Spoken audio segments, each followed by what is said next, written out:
Binary eutectic system এবং আরো কিছু যে রিঅ্যাকশন বা সিস্টেম গুলো এক্সিস্ট করতে পারে আমার ফেজ ডায়াগ্রামে, লাইক ইউটেকটয়েড, পেরিটেকটয়েড, মনোটেকটিক, ঠিক আছে? এগুলো সম্বন্ধে জানলাম। এখন লাস্ট এই ফেজ ডায়াগ্রাম লেকচারে লাস্ট যে পোর্শনটা আছে সেটা হচ্ছে আয়রন কার্বাইড ফেজ ডায়াগ্রাম। এটা খুবই ইম্পর্টেন্ট, ঠিক আছে? ইম্পর্টেন্ট ইন এ সেন্স যে আমাদের চারপাশে আপনি খেয়াল করে দেখেন সবই কিন্তু আমরা স্টিল, ওকে? তো স্টিলটাও কাইন্ড অফ অ্যালয়, এটার মধ্যে কার্বন আছে, স্টিল আছে, এবং ডিপেন্ডিং অন প্রপার্টি আর কোয়ালিটি আমরা আরো কিছু ইমপিউরিটিস এটার সাথে মিক্স করি, যেমন স্টেইনলেস স্টিলে এটার সাথে ক্রোমিয়াম আছে, ম্যাঙ্গানিজ আছে, এরকম নানান রকম স্টিলে আমাদের এই অ্যালয় গুলো থাকে। সো ওইগুলোর আপনি কি ধরনের স্ট্রাকচার পেতে চান, বা ওইটার মধ্যে আপনার কি ধরনের স্ট্রাকচারটা এক্সিস্ট করতেছে, এগুলো ডিফাইন করার জন্য আপনার আয়রন কার্বাইড ফেজ ডায়াগ্রামটা খুবই জরুরি, ওকে? এবং আপনাদের বিভিন্ন রকম ভাইভাতে, ওকে, যদি ম্যাটেরিয়ালস নিয়ে কোশ্চেন করে সবার আগে এই আয়রন কার্বাইড ফেজ ডায়াগ্রামটা থেকে কোশ্চেন করবে, ঠিক আছে? সো ফিগার আপনারা শেয়ার্ড স্ক্রিনে যেটা দেখতেছেন এটা হচ্ছে একটা আয়রন কার্বাইড ফেজ ডায়াগ্রাম। খেয়াল করে দেখেন, এটা এই যে আয়রনটা এখানে হচ্ছে 100% আয়রন, এবং আস্তে আস্তে এটা composition weight percent carbon. So এটা কার্বনটা অ্যাকচুয়ালি 100% থাকা উচিত ছিল, বাট 6.7% রেখে এটাকে ফিক্স করে দেওয়া হয়েছে, কারণ কার্বন 6.7%-এ আমি এক ধরনের একটা স্ট্রাকচার পাই, মেটাস্টেবল স্ট্রাকচার, সেটা হচ্ছে সিমেন্টাইট, ওকে? সো আমাদের টক অফ কনসার্ন হচ্ছে এই এতটুকু পর্যন্তই, 6.7%, যার জন্য আর এই ফেজ ডায়াগ্রামটাকে আরো এক্সটেন্ড করা হয় নাই রাইটিং, ওকে? আরেকটা কারণ হচ্ছে আমাদের যে স্টিল গুলো আছে, আমাদের যদি ভাগ করি আমাদের আয়রন গুলোকে, যেমন হচ্ছে কাস্ট আয়রন, স্টিল, তো এগুলোর মধ্যে ম্যাক্সিমাম কার্বন পার্সেন্টেজ 6.7% পর্যন্ত থাকে, ওকে? তো দ্যাটস ওয়াই এখানে আমাদের 6.7% পর্যন্ত অ্যানালাইসিস করলেও হবে, বাট ইন অ্যাকচুয়াল সেন্স এটা 6.7% না, যেটা যদি আয়রন আয়রন ডায়াগ্রাম ফেজ, যদি আয়রন ডায়াগ্রাম ফেজ ডায়াগ্রাম হয়, সরি আয়রন ফেজ ডায়াগ্রাম, সেক্ষেত্রে 0 থেকে শুরু করে 100% অফ কার্বনেই আমরা চলে যেতে পারবো। যদি 6.7 পর্যন্ত 6.7% কার্বন পর্যন্ত এটাকে আমরা লিমিটেড করে দিই, তখন সেটাকে বলছি আয়রন কার্বাইড ফেজ ডায়াগ্রাম, যেহেতু এখানে 6.7% কার্বন এবং বাকিটা আয়রন মিলিয়ে আমাদের একটা সিমেন্টাইট একটা ফেজ গঠিত হয়, ওকে? সলিড ফেজ গঠিত হয় সিমেন্টাইট। তো আমরা ওটা আলোচনা করব। তো এই আয়রন কার্বাইড ফেজ ডায়াগ্রামে আমাদের সলিড ফেজ দেখেন কতগুলো আছে। এটা হচ্ছে একটা আলফা ফেরাইট, এই যে পোর্শনটা, আমার মাউস দেখা যাচ্ছে? জি স্যার। হ্যাঁ, এই যে দেখেন, এই যে এখানে ভেতরে থাকে হচ্ছে আলফা ফেরাইটটা, ঠিক আছে? এবং এই যে পোর্শনটা একটা মোটামুটি হেক্সাগন আকারের যে পোর্শনটা, এটা হচ্ছে অস্টেনাইট। এবং এই যে উপরে যে আরেকটু পোর্শন, এটাকে আমরা বলতেছি delta, okay? Delta ferrite. So এরকম ফেরাইট থাকে। এই পোর্শনটা হচ্ছে লিকুইড, এটা হচ্ছে গামা প্লাস লিকুইড, এটা হচ্ছে গামা প্লাস সিমেন্টাইট, এবং এটা হচ্ছে alpha plus সিমেন্টাইট, okay? Pure iron upon heating experience to changes in crystal structure before it melts. Then at room temperature, the stable form called ferrite or the iron with 0.06% carbon has a BCC crystal structure, and it's strongly magnetic, relatively soft and ductile. এই যে পোর্শনটা আমি বলতেছি, এটাকে বলতেছে alpha ferrite, ঠিক আছে? এটার মধ্যে আপনার কার্বন পার্সেন্টেজটা কত থাকে? এটা কি 0. হ্যাঁ হ্যাঁ, স্যার ফেরাইট, তারপর অস্টেনাইট, এগুলো কি কম্পাউন্ড? এগুলো হচ্ছে সলিড ফেজ এক একটা। ধরেন আপনি একটা কম্পোজিশন নিলেন, ওকে? আমি জাস্ট আপনার বোঝার জন্য বলতেছি।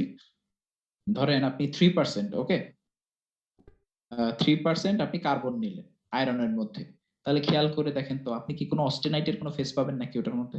অস্টেনাইটটা তো লিমিটেড টু 2.1%, এটা হচ্ছে ম্যাক্সিমাম সলিড সলিবিলিটি লিমিট হচ্ছে 2.14%। আমি বুঝাতে পারছি? জি স্যার। আপনি যদি 3% কার্বন নেন এখানে, তো তো এখানে কি আপনি কোনো অস্টেনাইটের কোনো ফেজ পাবেন? পাবেন না। না সো স্যার। ওইটা হবে আপনার এক ধরনের প্রপার্টি। ওকে। হ্যাঁ, আপনি যদি না এই যে এখানে আবার অস্টেনাইট কোএক্সিস্ট করতেছে, হ্যাঁ আপনি পাবেন। ঠিক আছে? আপনি যদি এখানে এই পর্যন্ত কুল করেন, মানে যদি ফার্দার কুলিং না করেন, সাপোজ আপনি 700 ডিগ্রি টেম্পারেচার পর্যন্ত রাখলেন, সেক্ষেত্রে আপনি অস্টেনাইট পাবেন। আমি বলতে চাচ্ছি এক একটা কম্পোজিশনের জন্য আপনি এক এক রকমের স্ট্রাকচার পাবেন। বুঝতে পারছেন? এবং কোন কম্পোজিশনের জন্য কুল করলে আপনি কি ধরনের ফেজ পাবেন, সেই ফেজ গুলোই কুলিং কার্ভ থেকে এইভাবে ব্যাখ্যা করা আয়রন আয়রন কার্বাইডের জন্য। বুঝতে পারছেন?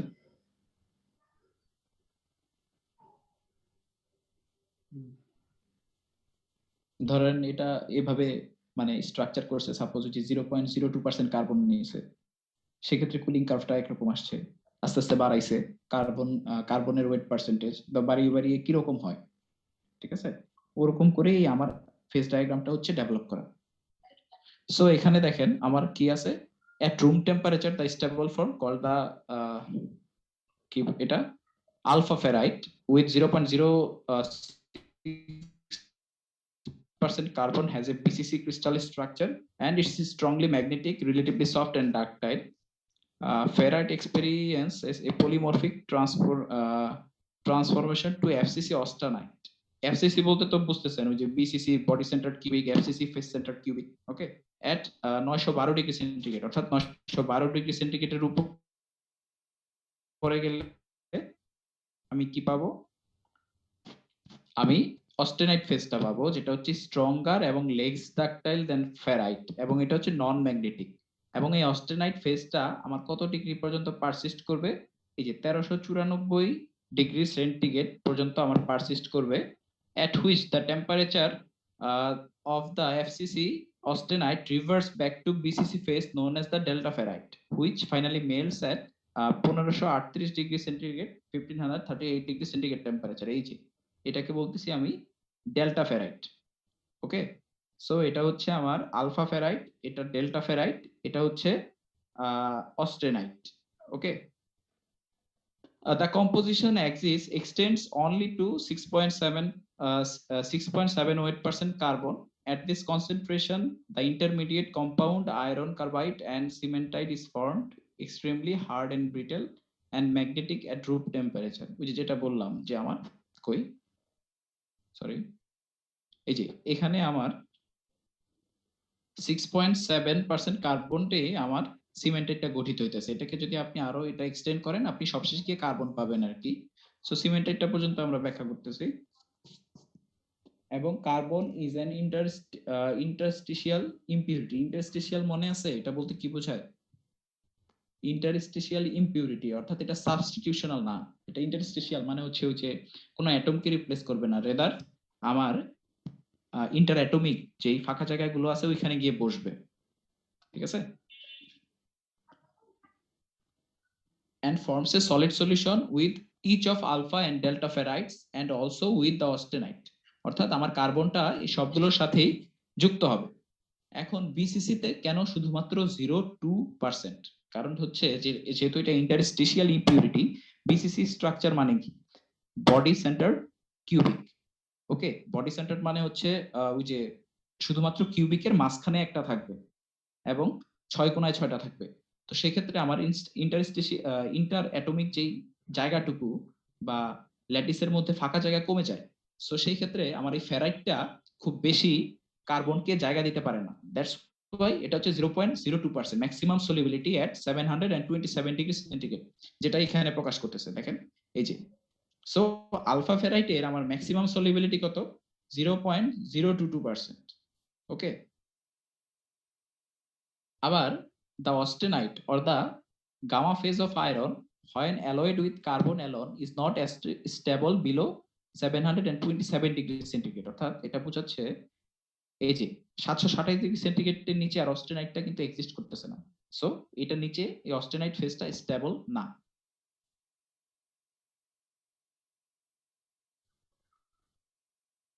The maximum solubility of carbon in austenite is 2.14%. So এই অস্টেনাইটের মধ্যে আমার কার্বন সলিবিলিটি লিমিট কত 2.14% কার্বন, যেটা হচ্ছে ম্যাক্সিমাম সলিবিলিটি, যেহেতু এটা আমার কম্পোজিশন। ওকে, এটা হচ্ছে কম্পোজিশন অ্যাক্সিস, সো এদিকে আমার ম্যাক্সিমাম সলিবিলিটিটাকে শো করবে এটা 2.14%। এবং এটা এত মানে কার্বন ইয়ে করার কারণ কি, মানে কার্বন এত অ্যাকিউমুলেট করার কারণ কি? কারণ হচ্ছে এটা হচ্ছে এফসিসি বা face centre cube. Face centre কিউবের মধ্যে আপনার কি বলে এটাকে, ইন্টার অ্যাটমিক যে ফাঁকা জায়গাটা আছে ওটা খুব লার্জ হয়। That's why he can the atom can accumulate a lot of carbon atoms within the lattice. এটা হচ্ছে 2.14 weight%. Cementite forms when the solubility limit of carbon in ferrite is exceeded below 727 degree centigrade. এই যে দেখেন, যখন 727 এর নিচে চলে গেল তখন আমার এই সিমেন্টাইটটা কি ফর্ম করছে। ওকে,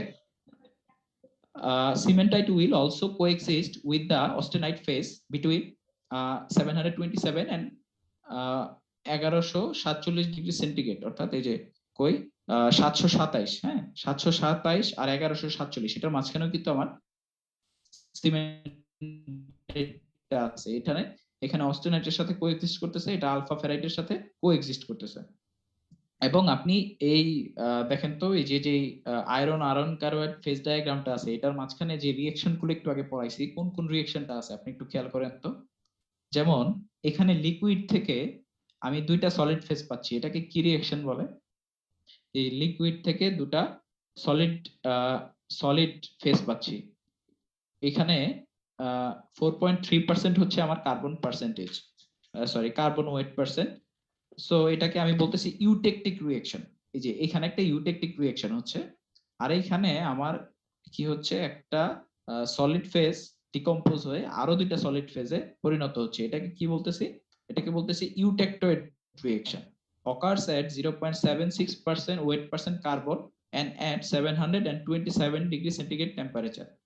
এটা হচ্ছে এই যে 727 ডিগ্রি সেন্টিগ্রেড টেম্পারেচারে এটা ফর্ম করতেছে। এই যে এই পয়েন্টটা। সো আমি একটা ইউটেকটয়েডও দেখলাম, ইউটেকটিক রিঅ্যাকশনও আছে আমার এই আয়রন আয়রন কার্বাইড ফেজ ডায়াগ্রামে। সো এটা কি বোঝা গেছে? দেখেন তো,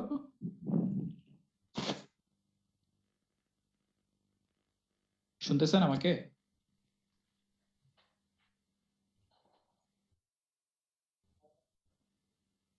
জি স্যার। বুঝতে পারছেন এই পর্যন্ত?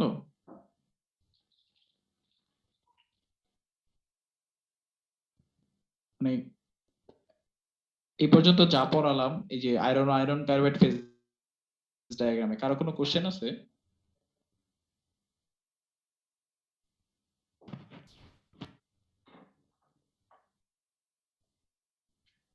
সবাই বুঝতে পারছেন নাকি? জি স্যার।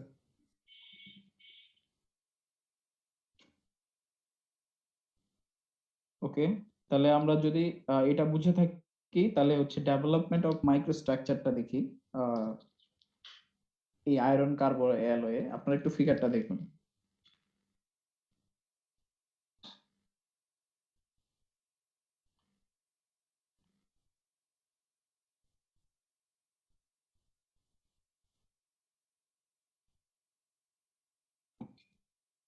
দেখেন এটা আমরা কোন ইয়েটা এখানে কনসিডার করতেছি, মানে কোন পোর্শনটা আয়রন আয়রন কার্বাইড ফেজ ডায়াগ্রামের যে এই পোর্শনটা, আমার মাউসটা দেখুন, যে এই পোর্শনটাকে আমরা কনসিডার করতেছি। ওকে, সো এখানে কি হচ্ছে, আমি যদি এই যে ইউটেকটিক বরাবর যদি আমি এটাকে কুলিং করি, কি হচ্ছে দেখুন, consider an alloy of eutectoid composition 0.76 weight% carbon as it is cooled from a temperature within the austenite phase region, say 800 degree centigrade, and beginning at a point A and moving down the vertical line xx prime। অর্থাৎ আমি এ বিন্দুতে একটা alloy কল্পনা করতেছি, ঠিক আছে, যেটা 0.76% হচ্ছে carbon, eutectoid composition. So এই বরাবর আমি এক্স এক্স প্রাইম লাইন বরাবর এটাকে কুল করব। তো কুল করলে কি পাবো, এই বিন্দু থেকে যদি শুরু করি, এই বিন্দুতে আমি সম্পূর্ণ ফেজটাই পাবো অস্টেনাইট phase. Okay, upon crossing 727 degree centigrade to point B, অর্থাৎ 727 ডিগ্রি সেন্টিগ্রেডের যে লাইনটা আছে এটাকে আমি ক্রস করে আমি যদি বি বিন্দুতে পৌঁছাই অর্থাৎ বিলো 727 ডিগ্রি, তাহলে দেখেন আমি এরকম একটা স্ট্রাকচার পাবো। সো এখানে আমার কি আছে, আলফা প্লাস সিমেন্টাইট। তো আলফাটা কাইন্ড অফ এই যে আমার এখানে যে অরেঞ্জ কালার দেখাচ্ছে ওটা হচ্ছে আলফা এবং সিমেন্টাইট গুলো হচ্ছে ব্লু কালার। ওকে, এবং এই যে যে স্ট্রাকচারটা ফর্ম হয়েছে এটাকে বলে পারলাইট। ঠিক আছে, the microstructure for this eutectoid steel that is slowly cooled through the eutectoid temperature consists of alternating layers of two phases alpha and cementite. So এখানে alternating layers of alpha এবং cementite টা exist করতেছে। In this case the relative layer thickness is approximately 8:1, অর্থাৎ এই যে এটা একটু দেখেন ঠিক, তারপর হচ্ছে এটা আর একটু thin, এটা thick thin, so এটা রেশিওটা বলতেছে 8:1, and this microstructure is called the perlite. The thick light layers are the ferrite phase, and the cementite phase appears as thin lamellae of which appears the dark. So এখানে আমি এই দেখেন এখানে যদি বড় স্ট্রাকচারটা দেখেন তাহলে খুব ইজিলি বুঝতে পারবেন। এই যে আমার যে ডার্ক গুলো আছে এটা হচ্ছে আমার সিমেন্টাইট ফেজ। এই যে এটাকে যদি আমি কি বলে জুম করি তাহলে এটাকে হচ্ছে এই যে ব্লু কালার যেটা এটা হচ্ছে সিমেন্টাইট, এবং আমার এটা হচ্ছে আলফাটা হচ্ছে এই যে আমার যে অরেঞ্জ কালার যে ইয়েটা আছে ওটা হচ্ছে আলফা ফেরাইট। ঠিক আছে, সো কার্বন ডিফিউশনটা কিরকম হচ্ছে দেখেন। কার্বন ডিফিউশনটা এই যে আমার অ্যারো চিহ্ন দিয়ে দেখাচ্ছে আমার সিমেন্টাইটে চলে যাচ্ছে, এবং দ্য গ্রোথ ডিরেকশন অফ পারলাইটটা আস্তে আস্তে আমার এই অস্টেনাইটের যে ফেসটা আছে ওটাকে দখল করে নিচ্ছে, আস্তে আস্তে গ্রো করতেছে, সামনের দিকে গ্রো করবে যেহেতু অ্যাকিউমুলেট হচ্ছে আস্তে আস্তে। আর এটাকে বোঝাচ্ছে carbon diffusion. Mechanically pearlite has properties intermediate between the soft ductile ferrite and the hard brittle cementite, অর্থাৎ আমার সিমেন্টাইটটা ছিল খুবই ব্রিটেল। ঠিক আছে, কই যেন এখানে বলা আছে কিছুটা, যেমন ইয়েটা হচ্ছে ডাকটাইল, ফেরাইটটা হচ্ছে ডাকটাইল, এবং সিমেন্টাইটটা হচ্ছে খুবই, এটার মধ্যে যেহেতু কার্বন পার্সেন্টেজ বেশি সো এটা হবে ব্রিটেল। বাট পারলাইটটা হচ্ছে এই দুইটার ইন্টারমিডিয়েট একটা প্রপার্টি বহন করে। ঠিক আছে, has properties intermediate between soft ductile ferrite and the hard and brittle cementite. Here the direction of the carbon diffusion are indicated by arrows, অর্থাৎ এই যে কার্বন ডিফিউশন হচ্ছে এর আগের ওই যে আমরা একটু আগে যে দেখেছিলাম যে ইউটেক্টোয়েড মাইক্রোস্ট্রাকচার ডেভেলপমেন্ট ডিফিউশন লেড এবং টিনের, সো এই ক্ষেত্রেও যেটা হচ্ছে কার্বন ডিফিউশন, সিমেন্টেটের মধ্যে কার্বন গুলো ডিফিউজ হচ্ছে,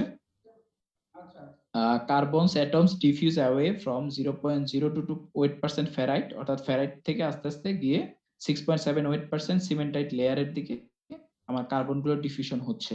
and the perlite extends from the grain boundary into the unreacted austenite region, অর্থাৎ এই যে আনরিয়েক্টেড যে অস্টেনাইট রিজিয়ন আছে এইদিকে গিয়ে আস্তে আস্তে আমার পুরো আলফা এবং ফেরাইটের আলফা এবং সিমেন্টেটের লেয়ার গুলো গিয়ে এটাকে দখল করে এটাকে সম্পূর্ণ একটা পারলাইটের রূপ দিবে। ওকে, so this is the development of microstructure within this eutectoid temperature or composition. আরেকটা হচ্ছে হাইপোইউটেক্টোয়েড অ্যালক্স। হাইপোইউটেক্টোয়েড হচ্ছে যদি ওই যে কমিয়ে দিই, ওকে, অর্থাৎ এই যে একটু আগে আমি কি বলে এই যে ও বা ইউটেক্টয়েড পয়েন্ট বরাবর এটাকে কুল করছি, এখন হচ্ছে এটার চেয়ে একটু কম কম্পোজিশনে যদি কুল করি সেক্ষেত্রে কি হবে দেখেন। আমি একটা নিছি, এটা কত, consider a composition C not to the left of the eutectoid, অর্থাৎ এটা যদি ইউটেক্টেড হয় to the left of the eutectoid Y Y prime বিন্দু, আমি একটা কম্পোজিশন নিলাম যেটা হচ্ছে সি নট। ওকে, এটাকে আমি 875 ডিগ্রি সেন্টিগ্রেড থেকে এটাকে কুল করব। First of all point C তে আমার সম্পূর্ণটাই থাকবে অস্টেনাইট।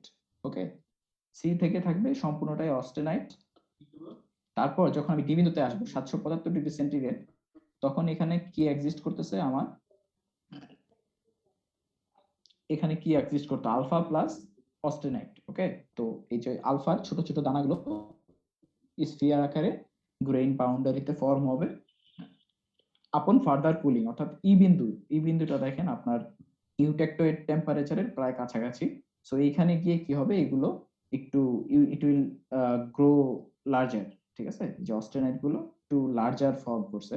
সো ফার্দার আমি যদি এটাকে আরো কুল করি F বিন্দুতে, অর্থাৎ বিলো দ্য ইউটেক্টোয়েড টেম্পারেচার, তাহলে আমি এই যে দেখেন অল্টারনেটিং লেয়ার্স অফ সিমেন্টাইট এবং ফেরাইট, আলফা ফেরাইট এবং সিমেন্টাইটের একটা ল্যামেলি পাবো, প্লাস হচ্ছে প্রিভিয়াসলি ফর্ম ফেরাইটের হচ্ছে আমি ইয়ে পাবো, স্ট্রাকচারটা পাবো।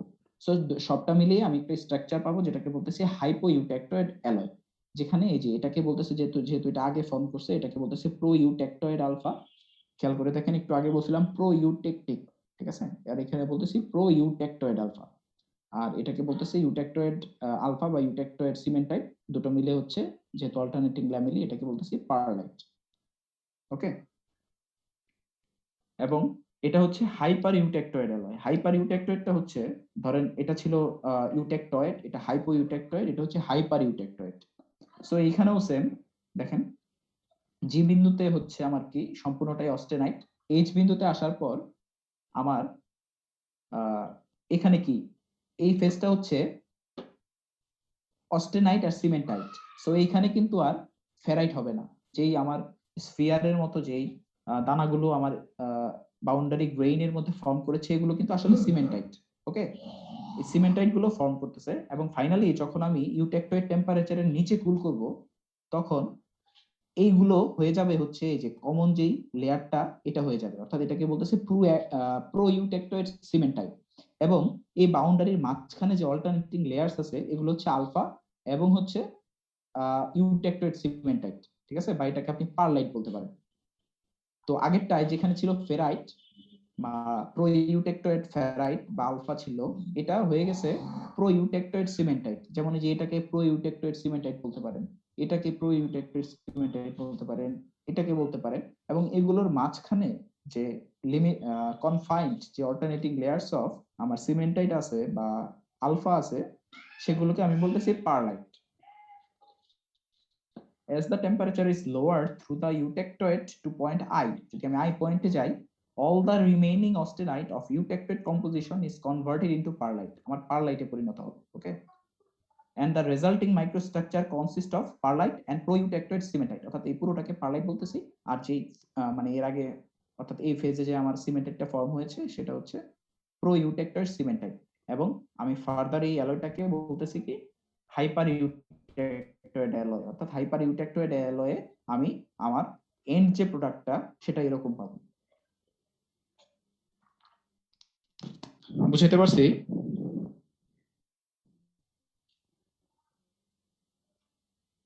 হ্যাঁ, বুঝতে পারছেন? আপনারা রেসপন্স না করলে তো আমি একটু কনফিউজড হয়ে যাব যে স্যার বুঝতে এখান থেকে পারতেছেন কেমন কি। টাইপের কোশ্চেন আসতে পারে? আমি হয়তো একটা ফেজ ডায়াগ্রাম এঁকে আমি এরকম ভার্টিক্যাল অ্যাক্সিস দিয়ে দিলাম, আপনি পরে বললাম যে এই বরাবর যদি এখন আপনি কোনো অ্যালয়কে কুল করেন, তাহলে কি রকম মাইক্রোস্ট্রাকচার পাবেন, বুঝতে পারছেন? অথবা আপনি যদি সাপোজ এখানে কি হয়েছে যে প্রো ইউটেক্টয়েড সিমেন্টাইট না, তো আমি বললাম যে প্রো ইউটেক্টয়েড সিমেন্টাইট বা প্রো ইউটেক্টয়েড পারলাইট যদি পেতে চান, তাহলে আপনি কোন পোর্শনটায় বা ফেজ ডায়াগ্রামের কোন ভার্টিক্যাল অ্যাক্সিস বরাবর আপনি আপনার অ্যালয়টাকে কুল করতে চান, বুঝতে পারছেন? এরকম আর কি। বা এই যে এরকম ম্যাথমেটিক্যাল টার্মস আসতে পারে, যেমন ধরেন এই যে ইউটেক্টয়েডের যে পোর্শনটা আছে, ওই এটা এই যে এই যে পোর্শনটা আছে, এইখান থেকে আমি আপনার পারলাইট যে ফর্ম হলো, এটার মাঝখানে আপনার ফেরাইটের পার্সেন্টেজ কতটুকু বা সিমেন্টাইটের পার্সেন্টেজ কতটুকু, ওগুলো বের করে দিতে মানে বের করতে দিতে পারি। যেমন দেখেন the fraction of perlite, liver rule কিন্তু আপনারা শিখছেন। তো এতটুকুর মধ্যে যদি আমি লিভার রুল নেই, এটা টি আর ইউ, হ্যাঁ, এটা হচ্ছে পারলাইট, এখানে হবে কি আমার পারলাইটটা ফর্ম হচ্ছে। ওকে, এটা হচ্ছে হাইপো ইউটেক্টয়েড, এটা হচ্ছে হাইপার ইউটেক্টয়েড অ্যালয়। সো এখান থেকে যদি আমি দ্য ফ্র্যাকশন অফ পারলাইট অর্থাৎ ইউটা বের করতে চাই, তাহলে লিভার রুল অনুযায়ী কি হবে, T divided by T plus U, তো যা হয়, ঠিক আছে, এটা 0.022%, এটা হচ্ছে 0.76%, তো এগুলো বসায় এভাবে পাওয়া যাবে the fraction of pro eutectoid. So এই যে এটা ছিল প্রো ইউটেক্টয়েড অর্থাৎ ইউ, সরি টি, টিটা হবে U divided by T plus U, so এইভাবে আপনারা কি বলে ইকুয়েশন দাঁড় করাতে পারেন। যদি আপনি হাইপার ইউটেক্টয়েডের সাথে রিলেশন বিল্ড আপ করেন, তাহলে দ্য ফ্র্যাকশন অফ পারলাইট, তাহলে পারলাইটটা হবে V, so X divided by V plus X according to the lever rule. আর the fraction of pro eutectoid cementite, ঠিক আছে, তাহলে বাকি উল্টোটা, এটা X divided by V plus X, এটা হবে V divided by V plus X. তো ফাইনালি যদি মানে এরকম একটা কোশ্চেন থাকে, দেখেন একটা ফরে 99.68% আয়রন এবং 0.04% carbon steel at a temperature just below the eutectoid, হ্যাঁ, জাস্ট বিলো দ্য ইউটেক্টয়েড, এই যে এটা হচ্ছে ইউটেক্টয়েড, এটা নিচে যদি আমি কল্পনা করি 0.48% কার্বন, সো এই যে এইখানে হয় আর কি। তো the composition of cementite and ferrite, তো ফেরাইট হচ্ছে যে এই পোর্শনটা, সিমেন্টাইট হচ্ছে এই পোর্শনটা। তো আমি টাই লাইন আঁকবো, টাই লাইন আঁকলে যে এটাকে অ্যালয় কম্পোজিশন সি নট, এটা সি আলফা, এটা সি সিমেন্টাইট। তো এখান থেকে আপনি ইয়েগুলো নেন, যেহেতু জাস্ট বিলো বলছে, সো আলটিমেটলি যে ম্যাক্সিমাম সলিড সলিবিলিটি লিমিট যেটা, ওটাই আপনি ইউজ করতে পারেন। তো এখান থেকে যদি এটা আর হয়, এটা এস হয়, তাহলে আপনি ফেরাইটটা বের করেন, তাহলে S divided by R plus S. হ্যাঁ, যদি সিমেন্টাইট বের করতে বলেন তাহলে উল্টোটা। তো বলছে কত, the amount of cementite that forms in 100 gram steel, যেহেতু ম্যাস ফ্র্যাকশনটা বের করে ফেলছেন, জাস্ট 100 দিয়ে গুণ দিলেই আপনি গ্রাম হয়ে যাবে। অর্থাৎ 100 গ্রাম যদি আপনি স্টিল নেন, এই বরাবর যদি কুল করেন, তাহলে আপনি পাবেন 5.7 গ্রাম সিমেন্টাইট। এইখানেও সেম, জাস্ট হচ্ছে ওই যে পারলাইট আর ফেরাইট বের করতে বলছে, সো এই ক্ষেত্রে আরো ছোট হয়ে গেছে, যেহেতু সিমেন্টাইট বলছিল, দ্যাটস ওয়াই আপনি টাই লাইনটা সিমেন্টাইট পর্যন্ত এঁকেছিলেন। তো এখানে যেহেতু পারলাইট বলছে, কই জানো, the amount of perlite and the pro eutectoid ferrite, so আপনি পারলাইট পর্যন্ত এক্সটেন্ড করলেই হবে। ওকে, সো এই যে পারলাইট পর্যন্ত এক্সটেন্ড করছে ভি আর এক্স, সো এখান থেকে লিভার রুল ইউজ করে অল্টারনেটিভ পারলাইট হচ্ছে B divided by V plus X, আর সিমিলারলি প্রো ইউটেক্টয়েড আলফাটাও বের করতে পারবেন, X divided by V plus X, তারপর 100 গ্রামে কোনটার পরিমাণ কত এটা আপনি দিয়ে দিতে পারবেন। সো এই লেকচারটা এই পর্যন্তই। ওকে,